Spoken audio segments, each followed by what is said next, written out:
Alrighty, so I'm going to be making a journal that looks, or doesn't look like this, but is similar in construction to this, but it's going to be bigger than this one is. I used a popcorn box for this, and so I'm going to be using another recycled box for this one. So this is going to be more of a proper, or what I think proper junk journal, because this is all the same sort of paper, and it's all, you know, from the same line of scrapbooks, and it's tea-dyed, and so it all like really matches and goes together. And I know that can still be considered a junk journal, but I want this one because I did have a lot of junk that I could incorporate in it, that I would just really make it more junky and less pretty than this one. So I am going to go ahead and show you my materials. Let me grab some stuff out. I think this might be... I think I have everything out. Okay, so I'm going to use this box as my cover. I don't think I'm going to use this as my spine. I might. I don't know, but I liked the height of it. I thought that was a good height, and I might make it a little bit skinnier. So we will be using that as our, like, the structure for our book. And then this is the pages that are going to go into it. So I got an IKEA catalog, and I ripped out, it's this catalog, it's the newest one, and I ripped out some pages that I thought were cute. So anything that had like double-sided images, or images like this image I liked, that image I liked. This one had like a lot of space for writing, as well as like that one. So I don't think I'll use all of these pages that I ripped out, but I will at least use some of them, and I think I'll trim them down, you know, however I see fit, so that they work inside the book. And then these are some scraps or some test images that I printed out, and this is just printed out on regular printer paper. So I think I'll go ahead and add these because this printer paper is thicker than normal copy paper. It's 90 gram. So I think I'll cut these out and use those in the journal. And then these are on cardstock, and they were just extra from when I cut a journal out. Here's something that I didn't use. This is on cardstock, and these two are on cardstock. I want to make a folder pocket, like an expandable pocket to go on the inside of that cover. So I think I'll use these cardstock pages for that, and then it'll be kind of polka dotted. So I have those guys. And then I actually found in like our file folder that we use for documents and stuff, some craft paper, cardstock that I used for our wedding, which was a while ago, so that website doesn't work, but yeah, so this must have been some error, and then I had extra, so I figured I might as well use that up, because I like craft cardstock, so I'll use that somehow. And then I also found a notebook with lined paper, so I'll use some of that. And then I tried to pick out some of the lighter tea dyed papers, because this is not stark white, it's kind of an off-white, so that with the craft paper I think will look nice. Then I have some regular white cardstock that I can use. I have some dollar store A4 card in colors that I don't necessarily like, but it's a junk journal, so that doesn't matter. And then I have some tracing paper that I use for hand lettering, but I thought I could put a couple pages into this journal and that would look really cool. So for the junkier side of things, I have this stuff. So this is just packaging from when I ordered stuff on Amazon. This is the oatmeal I eat every morning, and it's so good. But I thought I could use that as like a slip pocket. This is another one side to a greeting card that I used the other half in my art journal. I have this Moleskine notebook, and I really like the size of these pages, and I think I'm going to actually just remove this signature and then be able to use these in my journal. And then these are some cheap Christmas cards that I got on sale a while ago just to have some on hand if we needed them. And I think I'm not going to use the cards, but I think I'm going to use these red envelopes.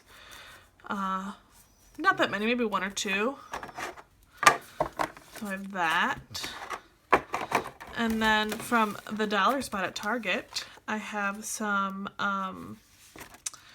grid paper that I can use, some of this floral paper, and things to do list pad that I can add.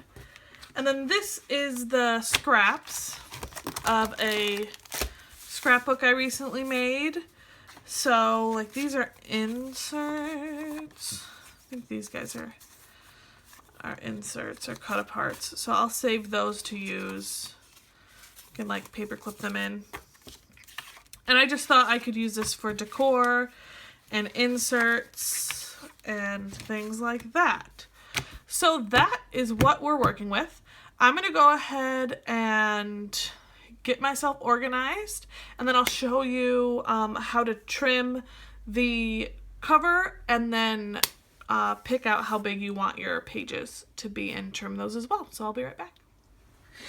So before I get to cutting the cover, I want to show you some of the other materials we're gonna need. Oh, has this been semi-open the whole time? Oh, that's not good. Okay, so you can use a paper trimmer. I like using one because it just makes everything easier, but you don't have to have one because, I mean, it is an investment. If you just want to try it out, absolutely don't have to have those. You can just use a ruler and some scissors, which most people have lying around the house.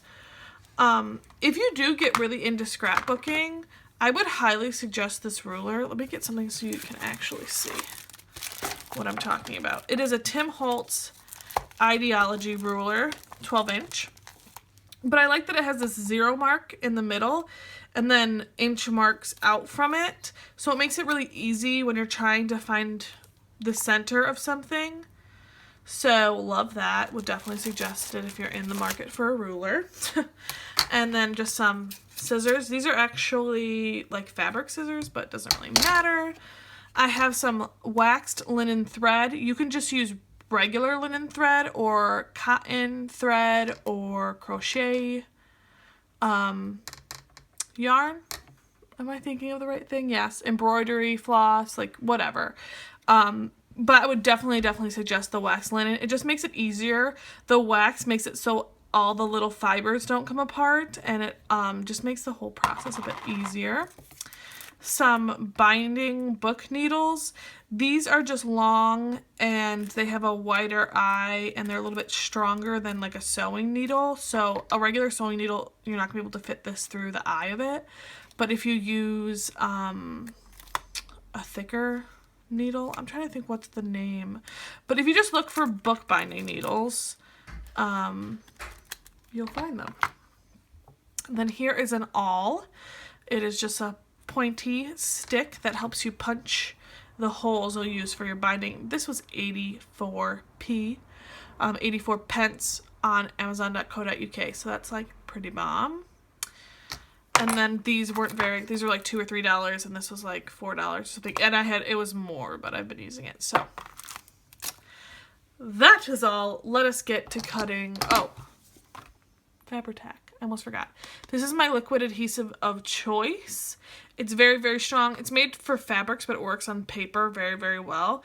And it's not cheap, but it is so strong. Like, if you use it, your crap's not going to fall apart, so that's good. And then I think I might also use a bone folder. And I have 2 different sizes of score tape here. I have a 1/4 inch and a 1/2 inch. You can get away with just a 1/4 inch. I got the 1/2 inch just to see what's up. So I might be using these, I might not. We'll see how it goes, but that is all your materials for real this time.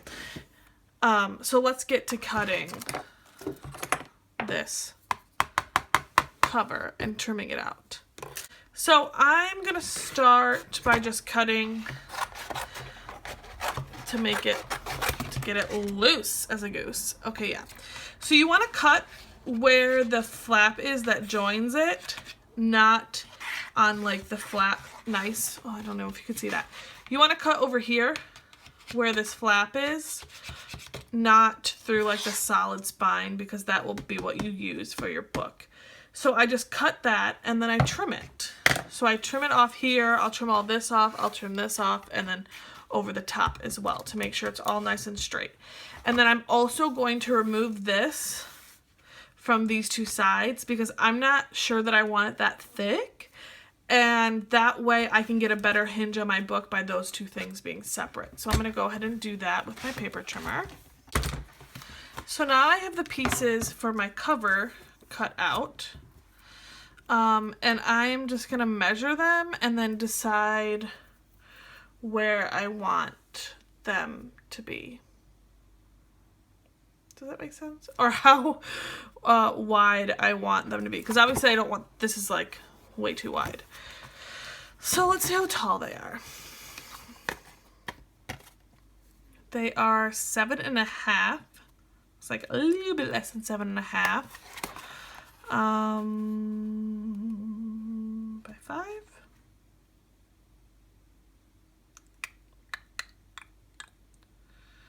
I think I might do it 7.5 by 5.5.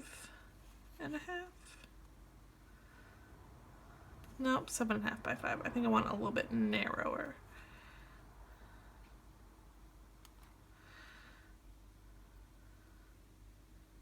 So I'm gonna do 7.5 by 5.25. You literally just decide what you want to do. It's not the end of the world. I mean, you can make it work. So this, you can see this side is a little bit like messed up. So I'm gonna go ahead and trim it down here so I get rid of that. I'm gonna go to 5.25, and then I'm gonna trim it off. Then this one, yeah, I'm just trying to see what side I want to trim off. 5.25,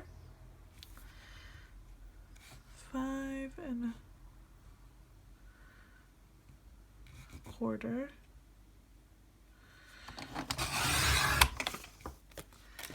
So now we have our two covers cut to the same width. And then I think I want my spine to be probably 2 inches wide. I think will be plenty wide. Let's make it 2.25 just to give me a little bit more room.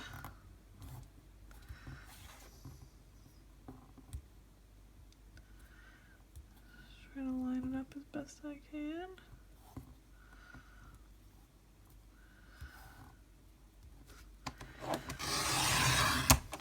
Okay, so then I have my spine. Ha. So now that I know that my cover is 7.5 by 5.25, I want my actual pages to be just a little bit smaller than that. So I want my pages to be, I thought these were 7.5. See, this is 7.75. Am I losing it? It's 7.75 by 5.25. That's fine. So we're gonna do 7. We're gonna do 7.25. See, this is all just what you want. So I think I'm gonna do 7.5 by 5. Yeah, so we're gonna do 7.5 by 5.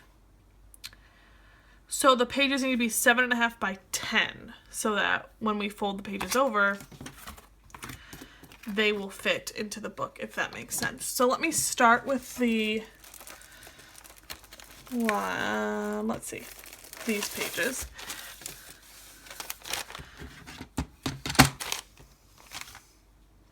So I'm gonna go ahead and trim all these out to 7.5 by 10, and then I will be back. And I'm going to do that to all my papers. Alright, so now that I've cut everything out, it's time to fold it. So I have some of this paper here, some of this tracing paper, the IKEA catalog, the lined paper, and then the, you know what this is called, tea dyed paper. So you need a bone folder for this. I don't think I'm going to use all that I cut here, but I will use a few sheets. You just want to fold it. Actually, you know what? I need my mat back out because I can't see what I'm doing. So, yes. So I just go ahead and because it's a junk journal, this doesn't have to be anywhere near perfect, and I'm actually going to make them a little bit uneven because I like that look. I'm going to just use my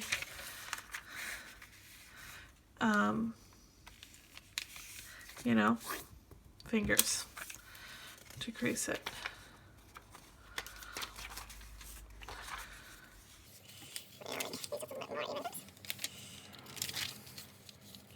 You don't have to be super precise here, it's not a big deal.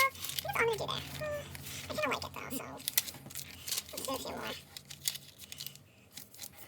Okay, that's good. Okay.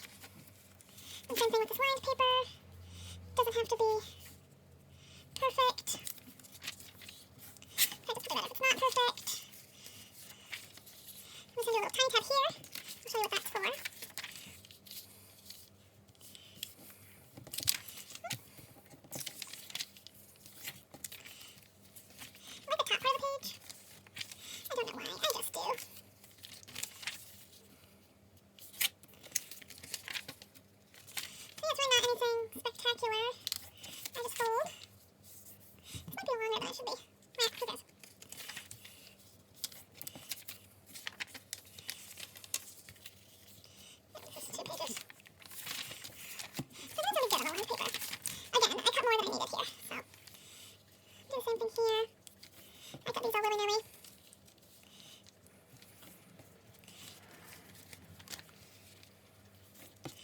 To be too careful about this. I just want them folded. Nothing too fancy. Especially for this really thin paper, it's not difficult to get them creased. So I think that's good. I am going to crease all of my, tea stains paper. This is the only one that I actually cut to the specifications of the notebook. The rest of the pages I just kind of did whatever. I think I might need some more pages that are the actual size. So I might cut some plain paper or some of my white cardstock.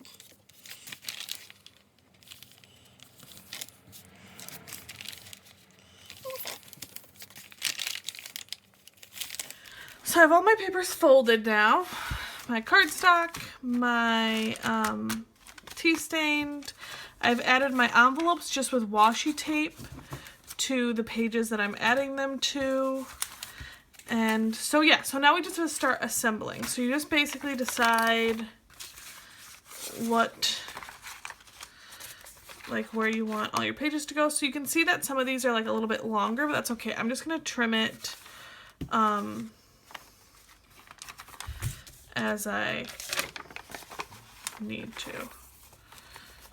So I can go ahead and trim when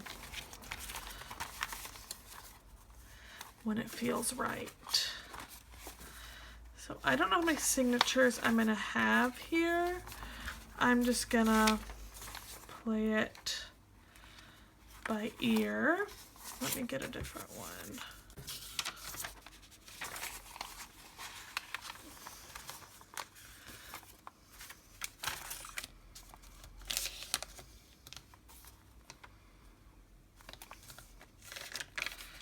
This has 2 sheets, let's add one more. So this has 1, 2, 3, 4, 5, 6 pages in it right now. But let's add some more.